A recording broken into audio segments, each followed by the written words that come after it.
We're trying to solve the problem of global warming through Thoreauvian economics. So we're going to continue reading the chapter on economy in the book Walden by Henry David Thoreau, page, I don't know what page.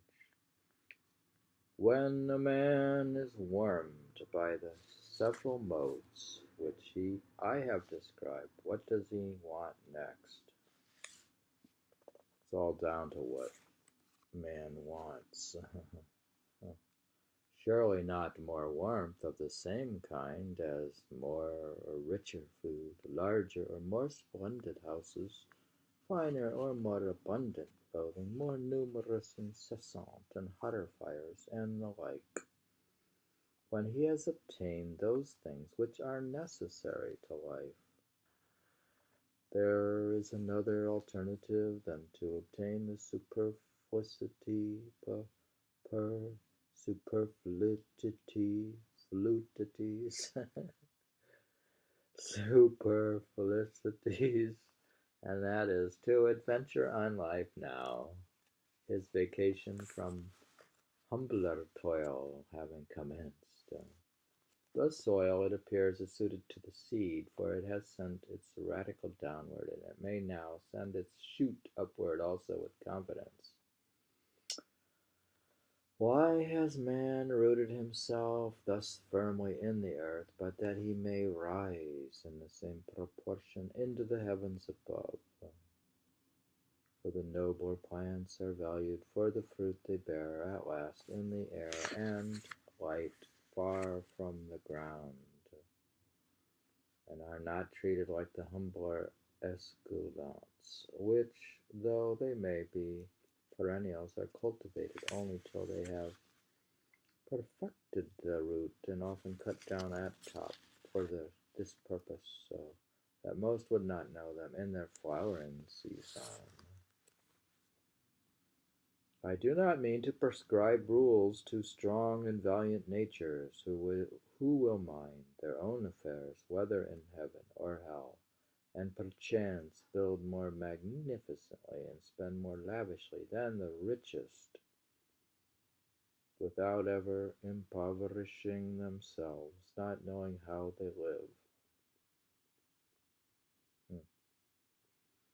If indeed there are any such as has been dreamed, nor to those who find their encouragement and inspiration in precisely the present condition of things, and cherish it with the fondness and enthusiasm of lovers, and to some extent I reckon myself in this number. I do not speak to those who are well employed in whatever circumstances, and they know whether they are well employed or not, but mainly to the mass of men who are discontented. Do you think a lot of mass of men are discontented? Some are discontented. The mass of men who are discontented, and idly complaining of the hardness of the lot or of the times. Do you think there's a lot of protesters? Idly complaining of the hardness and of their lot or of the times, when they might improve them. Hmm. We're talking about improving the hardness of the times. There are some who complain most energetically and inconsolably of any, because they are, as they say, doing their duty. I also have in my mind that seemingly wealthy, but most terribly impoverished class of all, who have accumulated dross, but know not how to use it, or get rid of it, and thus have forged their own golden or silver fetters. Dross, what a word. Accumulated dross. Is that like too much clutter? Who has clutter? If I should attempt to tell how I have desired to spend my life in years past, I would probably surprise those of my readers who are somewhat acquainted with its actual history. It would certainly astonish those who know nothing about it. I will only hint at some of the enterprises which I have cherished. We know he went to Harvard and studied classics, right?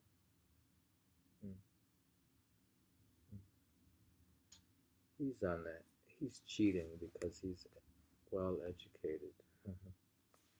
That's cheating in its way. You can't expect everyone to be that smart. In any weather, at any hour of the day or night, I have been anxious to improve the nick of time and notch it on my stick too, to stand on the meeting of two eternities, the past and future, which is precisely the present moment, to toe that line. He seems to live in the present moment. You will pardon some obscurities, for there are more secrets in my trade than in most men's, and yet not voluntarily kept, but inseparable from its very nature. I would gladly tell all that I know about it, and never paint no admittance on my gate. He's willing to share his place at Walden to visitors. I long ago lost a hound, a bay horse, and a turtle dove, and am still on that trail. Many are the travelers who have spoken concerning them, describing their tracks and what calls they answer to. I have met one or two who have heard the hound and the tramp of the horse, and even seen the dove disappear behind a cloud, and they seemed as anxious to recover them as if they had lost them themselves. To anticipate not the sunrise and the dawn merely, but, if possible, nature herself, how many mornings, summer and winter, before yet any neighbor was stirring about his mistress, have I been about mine? No doubt many of my townsmen have met me returning from this enterprise, farmers starting for Boston in the twilight, or woodchoppers going to their work. It is true, I never assisted the sun materially in his rising, but no doubt it was of the last importance only to be present at it. So many autumn, and winter days spent outside of the town, trying to hear what was in the wind, to hear and carry it express. I well nigh sunk all my capital in it, and lost my own breath into the bargain, running in the face of it. If it had concerned either the political parties, depend upon it, it would have appeared in the Gazette with the earliest intelligence. At other times, watching from the observatory of some cliff or tree to telegram any new arrival, or waiting at evening on the hilltops for the sky to fall, that I might catch something, though I never caught much, and that manna-wise would dissolve again in the sun.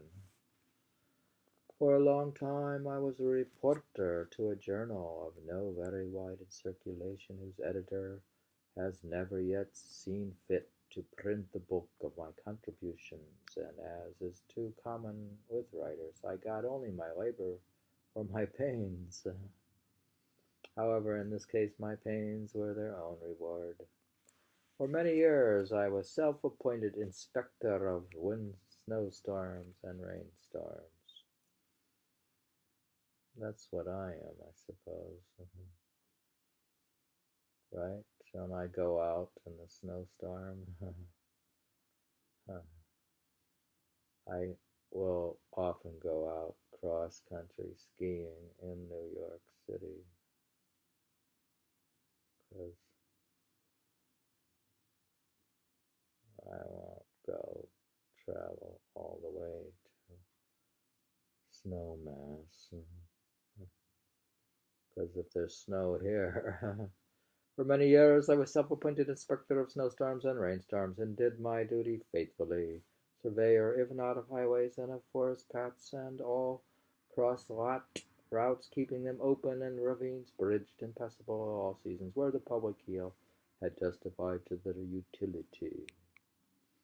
I have looked after the wild stock of the town, which give a faithful herdsman a good deal of trouble by leaping fences, and I have had an eye to the unfrequented nooks and corners of the farm, though I did not always know whether Jonas or Solomon worked in a particular field today. That was none of my business.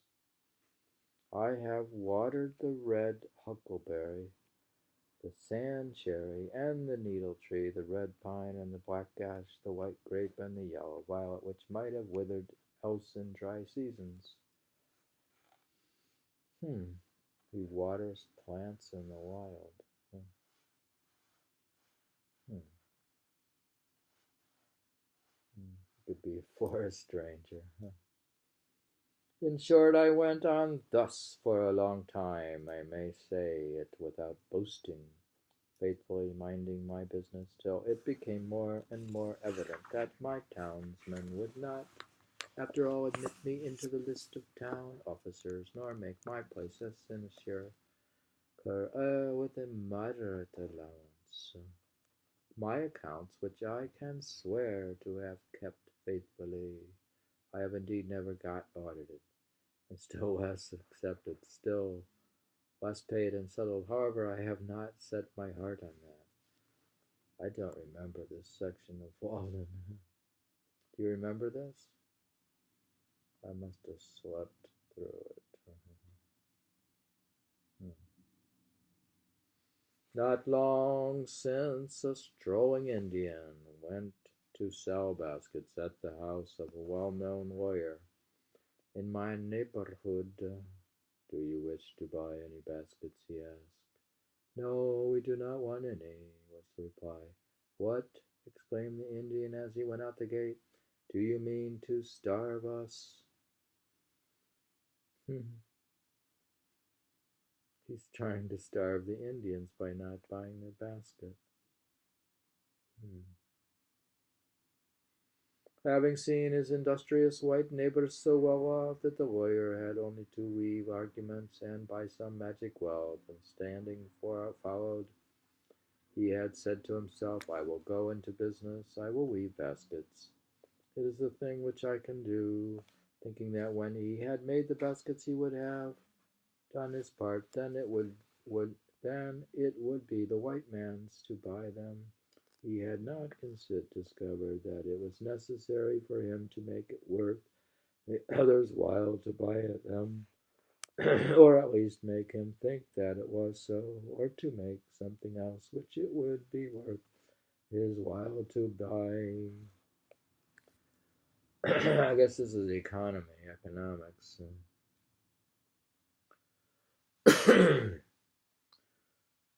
I too had woven a kind of basket of delicate texture, but I had not made it worth anyone's while to buy them. Yet not the less in my case did I think it worth my while to weave them. Instead of studying how to make it men's while to buy my baskets, I studied rather to avoid the necessity of selling them. You could just not bother to sell anything. Just don't sell. The life which men praise and regard as successful is but one kind.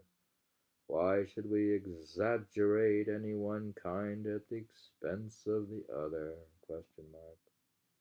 Finding that my fellow citizens were not likely to offer me any room in the courthouse or any curacy or any or living anywhere else that I must shift for myself, I turned my face more exclusively than ever to the woods, where I was better known. I determined to go into business at once, and not wait to acquire the usual capital, using each slender means as I had already got. My purpose in going to Walden was not to live cheaply nor to live dearly there, but to transact some private business with the fewest obstacles, to be hindered from accomplishing which for want of a little common sense, a little enterprise and business of talent appeared not so sad as foolish. I have always endeavored to acquire strict business habits. They are indispensable to every man. If your trade is with the celestial empire, that means like you get the right life hacks, or you get the studies and contemplative studies. You could take a course in contemplative studies, or acquire celestial empire. He's trying to learn the cloud of unknowing. I have always endeavored to acquire strict business habits. They are indispensable to every man. If your trade is with the celestial empire, then some small counting house on the coast in some Salem harbor will be fixture enough. You will export such articles as the country affords, purely native products, much ice, and pure timber, and a little graphite. Graphite is his pencils, always in native bottoms. These will be good ventures to overcome all that entails yourself in person, to be at once pilot and captain, and owner and underwriter, to buy and sell, and to keep the accounts, to read every letter received, and write or read every letter sent, to superintend the discharge of imports night and day, and to be upon many parts of the coast almost at the same time. Often the richest freight will be discharged upon a Jersey shore, to be your own telegraph, unweariedly sweeping the horizon, speaking of passing vessels bound coastwise, to keep up a steady dispatch of commodities for the supply of such a distant and exorbitant market, to keep yourself informed of the state of the markets.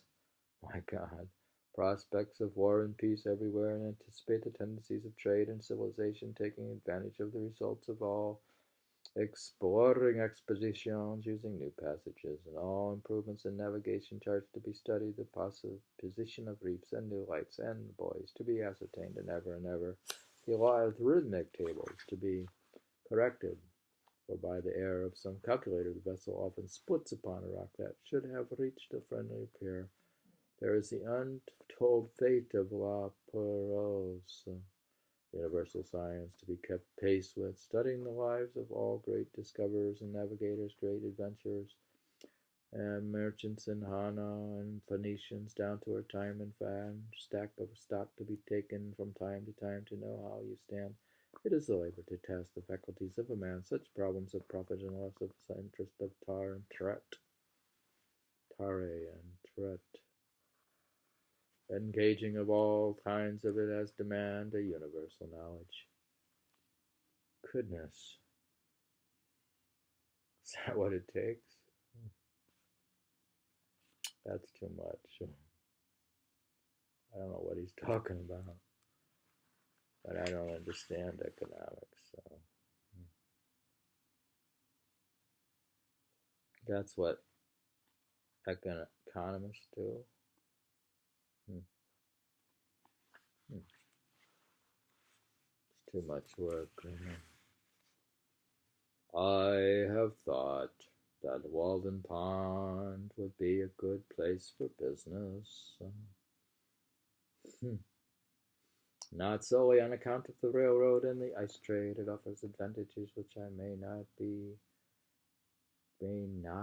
good policy to divulge. It is a good post and a good foundation. No naval marshes to be filled, though you must everywhere build on piles of your own driving. It is said that a flood tide with a westerly wind and ice in the Neva would sweep St. Petersburg from the face of the earth.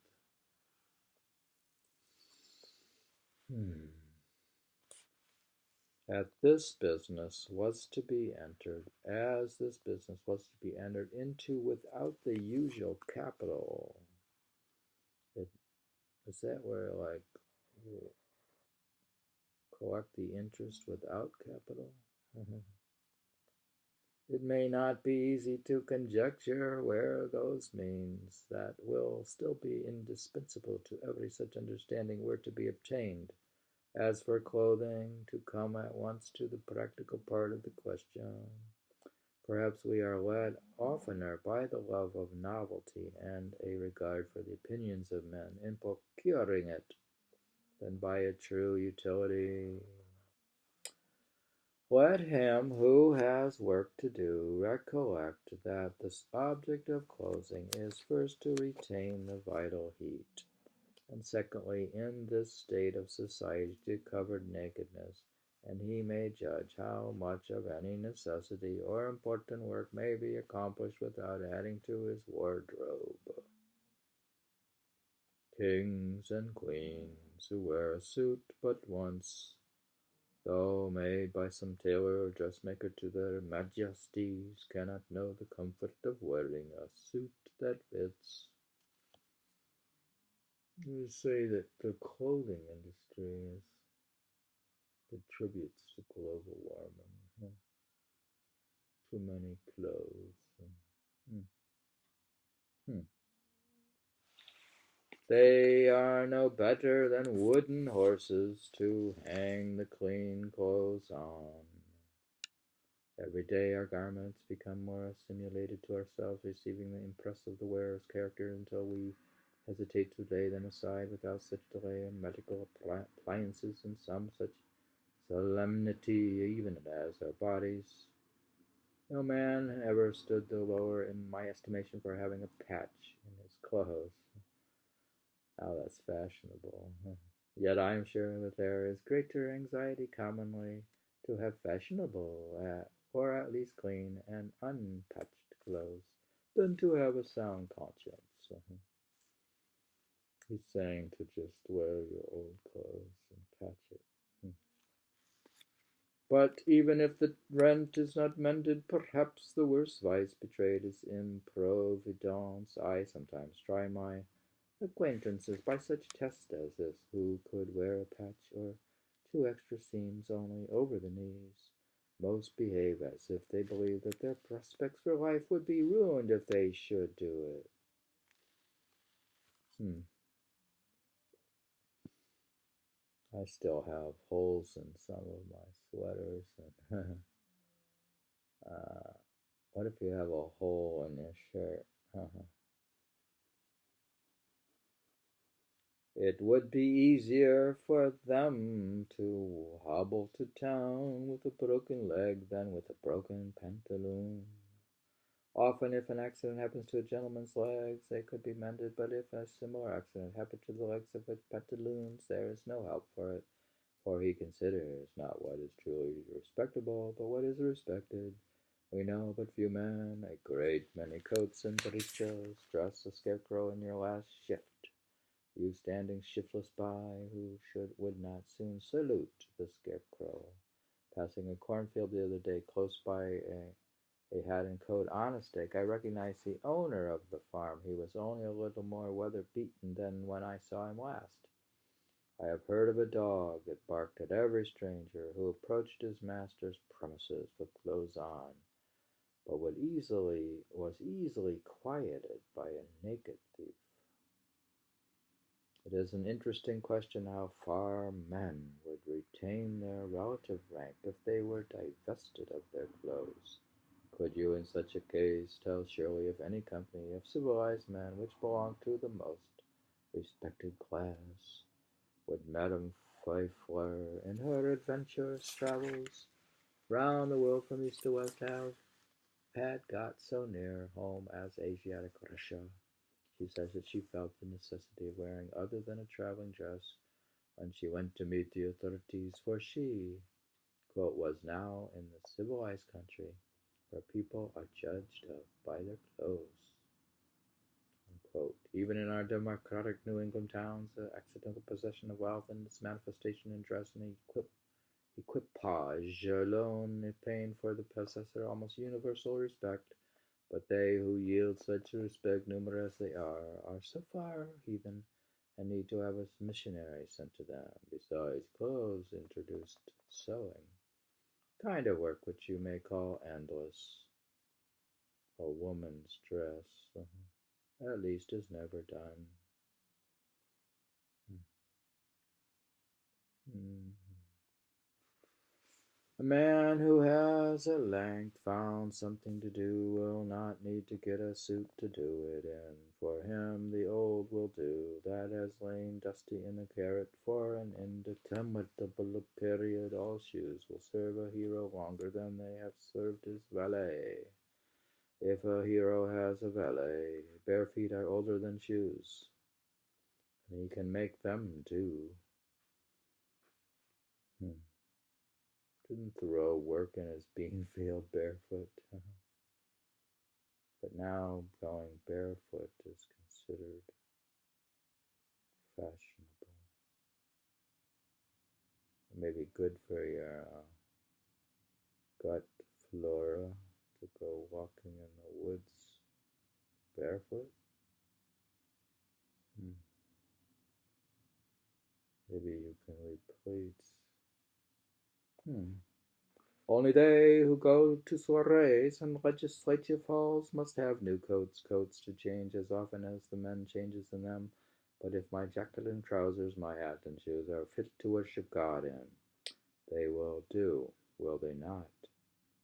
Who ever saw his old clothes, his old coat, actually worn out, resolved into its primitive elements, so that it was not a deed of charity to bestow it on some poor boy, by him perchance to be bestowed on some poorer still, and shall we say richer, who could do with less?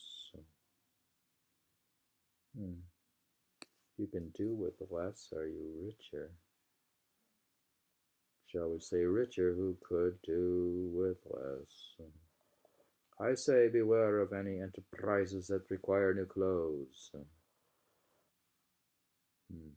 Beware of all enterprises that require new clothes, and not rather a new wearer of clothes.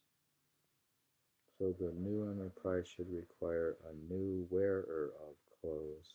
If there is not a new man, how can the new clothes be made to fit? If you have any enterprise before you, try it in your old clothes. All men want not something to do with, but something to do, or rather something to be. Perhaps we should never procure a new suit, however ragged or dirty the old, until we have so conducted, so enterprised, or sailed in some way that we feel like new men in the old, and that to retain it would be like keeping new wine in old bottles. Our molting season, like that of the fowls, must be a crisis in our lives.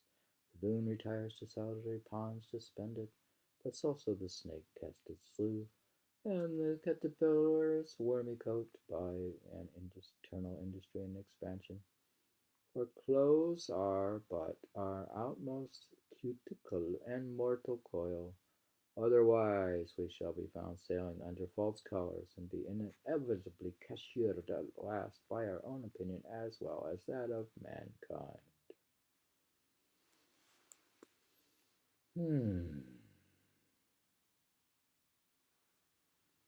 We don garment after garment as if we grew like exogenous plants by addition, without our outside and often thin and fanciful clothes are our epidermis, or false skin, which partakes not of our life, and may be stripped off here and there with fatal injuries. Our thicker garments, constantly worn, are our cellular entregument or cortex, but our shirts are liber, or true bark, which cannot be removed without girdling, so destroying the man.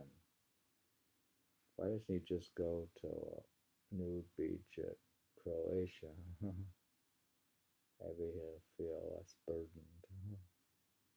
I believe that all races at some seasons wear something equivalent to the shirt. It is desirable that a man be clad so simply that he can lay his hands on himself in the dark, and that he live in all respects so compactly and preparedly that if an enemy take the town, he can, like the old philosopher, walk out the gate empty-handed without anxiety, while one thick garment is, for my purposes, as good as three thin ones, and cheap clothing can be obtained at prices really to suit customers, while a thick coat can be bought for $5.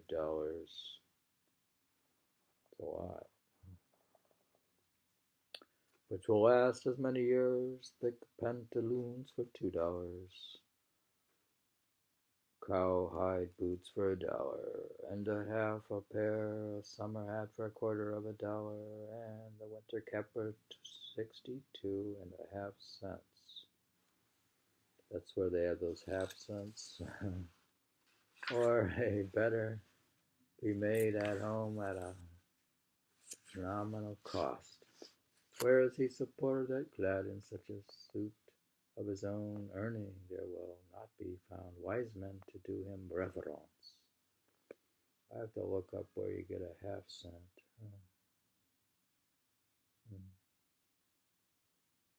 When I ask for a garment of a particular form, my tailoress tells me gravely, quote, they do not make them so now, unquote, not emphasizing the, quote, they, unquote, at all, as if she quoted an authority as impersonal as the fates, and I find it difficult to get made what I want, simply because she cannot believe that I mean what I say, that I am so rash.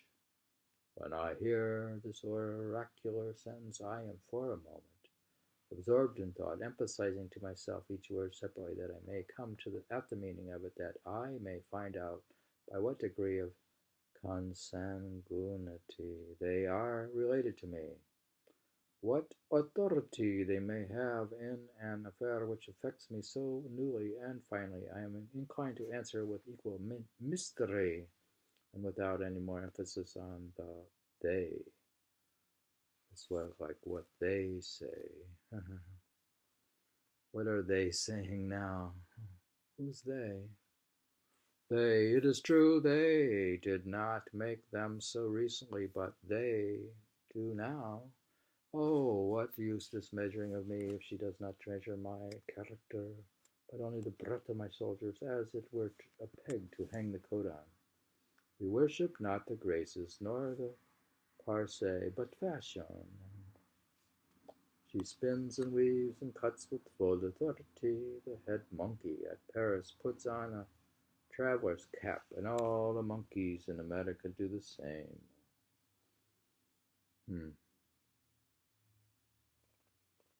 It's true. I sometimes despair of getting anything quite simple and honest done in this world by the help of men. They would have to be passed through a powerful press first to squeeze the old notions out of them so that they would not soon get upon their legs again.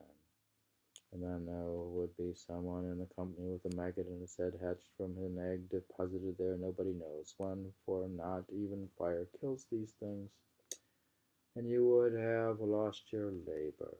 Nevertheless, we will not forget that some Egyptian wheat was handed down to us by a mummy.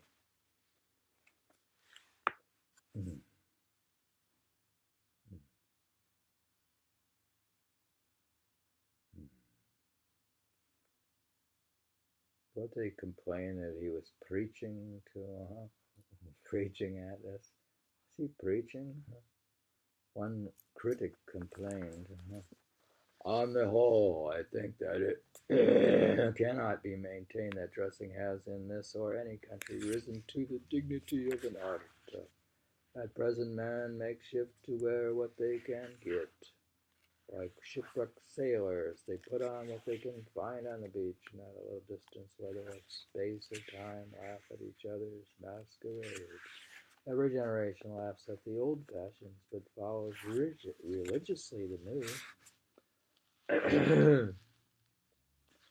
I guess we're talking about fashion and clothing.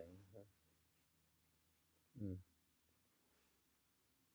Mm. We are amused at beholding the custom of Henry VIII or Queen Elizabeth as much as it was that of the King and Queen of the Islands, can, Cannibal Islands. All custom of a man is pitiful or grotesque. It is only the serious eye peering from and the sincere life passed within it which restrain laughter and consecrate the costume of any people.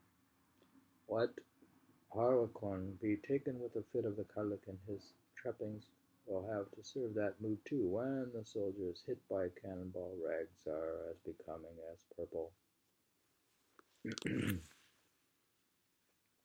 The childish and savage taste of men and women for new patterns keeps how many shaking and squinting through kaleidoscopes that they may discover the particular figure which this generation requires today. The manufacturers have learned that this taste is merely whimsical, of two patterns which differ only by a few threads more or less of the particular color. The one will be sold readily, the other lie on the shelf, though it frequently happens that after the lapse of a season the latter becomes the most fashionable. Comparatively, tattooing is not the hideous custom which it is called. It is not barbarous merely because that the printing is skin deep and unalterable. I cannot believe that our factory system is the best mode by which men may get clothing. The condition of the operatives is becoming every day more like that of the English, and it cannot be wondered at, since, as far as I have heard or observed, the principal object is not that mankind may be well and honestly clad, but unquestionably that the corporations may be enriched. You think clothes are for the corporation, maybe? Mm-hmm. In the long run, men hit only what they aim at. Therefore, though they should fail immediately, they had better aim at something high. Didn't know it goes on like this about clothing.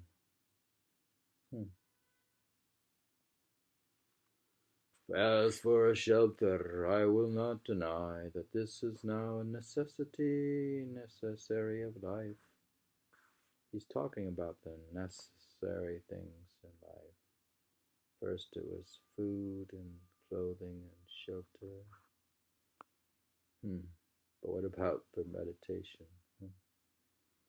Though there are instances of men having done without it for long periods of colder countries than this.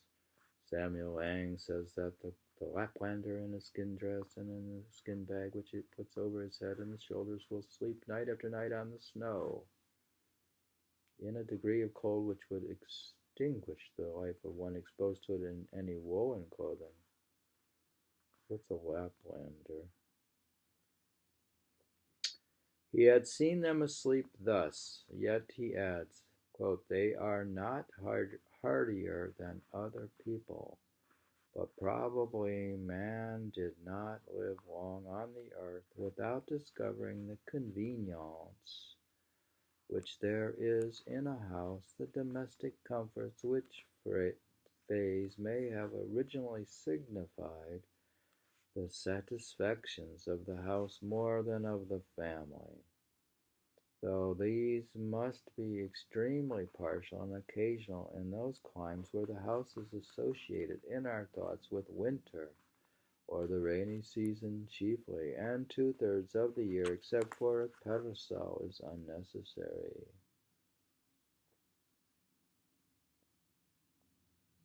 In our climate, in the summer, it was formerly almost solely a covering at night.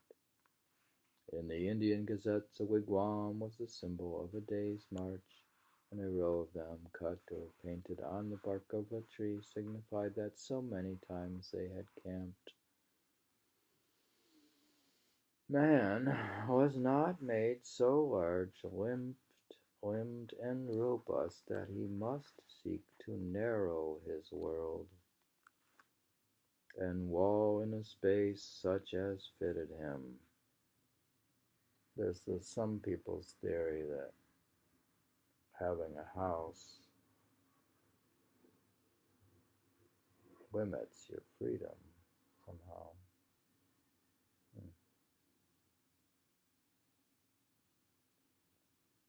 Maybe it's obvious. You stay in the house.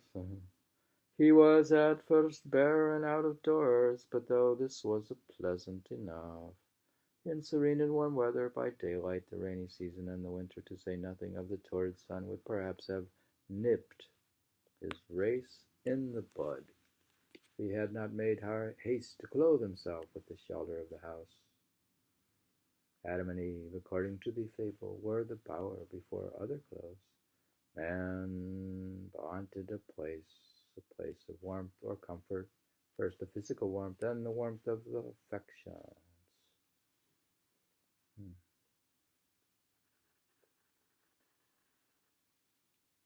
I think it's better for affection. We may imagine a time when, in the infancy of the human race, some enterprising mortal crept into a hollow in a rock for shelter. Every child begins the world again to some extent and loves to stay outdoors, even in wet and cold. It plays house as well as horse,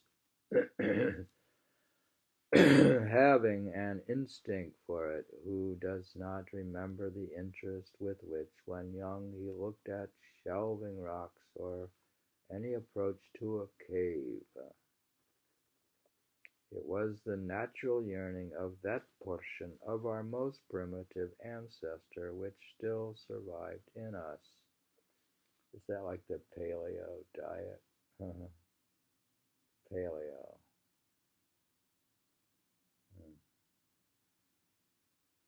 The caveman diet.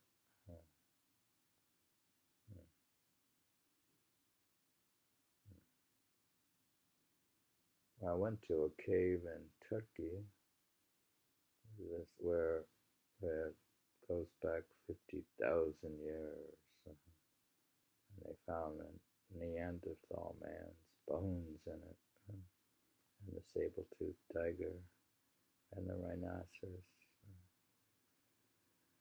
in Turkey. From the cave we have advanced to roofs of palm leaves, of bark and boughs, of linen woven and stretched, of grass and straw, of boards and shingles, of stones and tiles. At last we know not what it is to live in the open air. You can get a tent with a screen tent.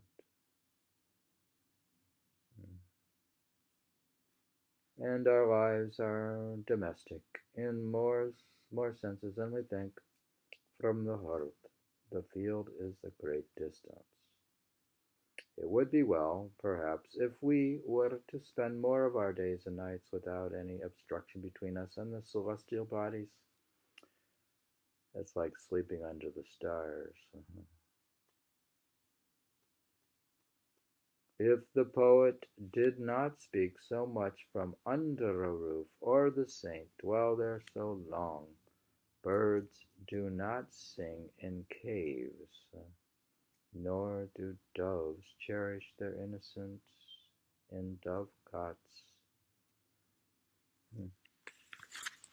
However, if one designs to construct a dwelling house, it behooves him to exercise a little Yankee shrewdness, lest after all he find himself in a workhouse, a labyrinth within a clue, a museum, a almshouse, a prison, or a splendid mausoleum instead. Consider first how slight a shelter is absolutely necessary.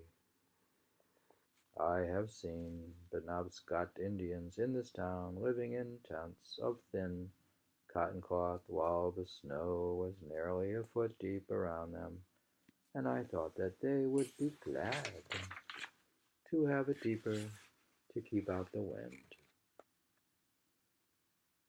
Formerly, when I when how to get my living honestly with freedom left for my proper pursuits was a question which vexed me even more than it does now. For unfortunately I am become somewhat callous. I used to see a large box by the railroad 6 feet long by 3 feet wide in which the laborers locked up the tools at night, and it is suggested to me that every man who was hard pushed might get such a one for $1, and having bored a few auger holes in it, admit the air at least get into it when it rained and at night, and hook down the lid, and so have freedom in his love and in his soul be free. This did not appear the worst, nor by any means a despicable alternative. You could sit up as late as you pleased, and whenever you got up, go abroad without any landlord or house lord dogging you for rent.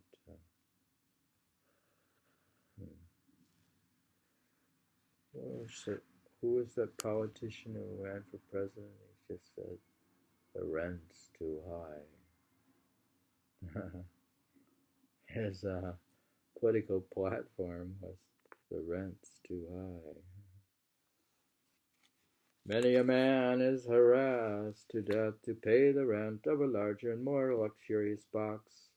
Who would not have frozen to death in such a box as this? I am far from jesting. Economy is a subject which admits to being treated with levity, but it cannot so be disposed of. You can't dispose of economy. A comfortable house for a rude and hardy race that lived mostly out of doors was once made here almost entirely of such materials as nature furnished ready to be to their hands. Gokin, who was superintendent of the Indians subject to the Massachusetts colony, writing in 1674, says, quote, the best of their houses are covered very neatly, tight and warm, with barks of trees slipped from their bodies at those seasons when the sap is up, and made into great flakes, with pressure of weighty timber. When they are green, the meaner sort are covered with mats, which they make of a kind of bulrush, and are also indifferently tight and warm, but not so good as the former. Some I have seen 60 or 100 feet long and 30 feet broad. I have often lodged in their wigwams, and found them as warm as the best English houses. He adds that they were commonly carpeted and lined within with well-wrought embroidered mats, and were furnished with various utensils.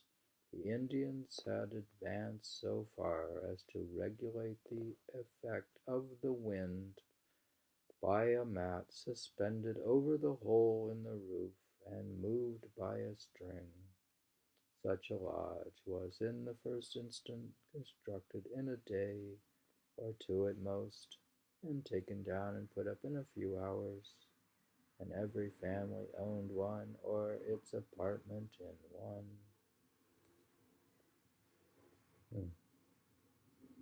We are reading about economy, about clothing and shelter, and we ended with the Indian wigwam. So we have Indians, how to sleep under the stars. We're reading Economy, Chapter 1 of Walden, as in Walden Pond with Henry David Thoreau as commentator, as a writer, author.